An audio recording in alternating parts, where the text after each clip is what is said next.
في عالم البيزنس والتسويق دايما بتتعلم انك لازم تدرس المنافسين وتشوف هم بيعملوا ايه. انما الشركة دي قررت تعمل العكس تماما.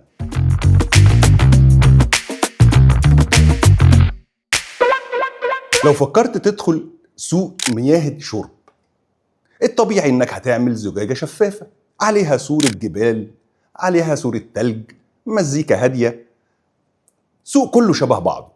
والحقيقة هو سوق ممل. شركة ليكويد ديث قررت تكسر كل القواعد دي. سموا نفسهم ليكويد ديث، الموت السائل، وحطوا المية في علب كانز سودا بتصميم جريء أشبه بمشروبات الطاقة، وإعلاناتهم كانت كأنها فيلم رعب قصير. الصدمة هنا إنهم ما باعوش مية، هم باعوا هوية وشخصية مختلفة.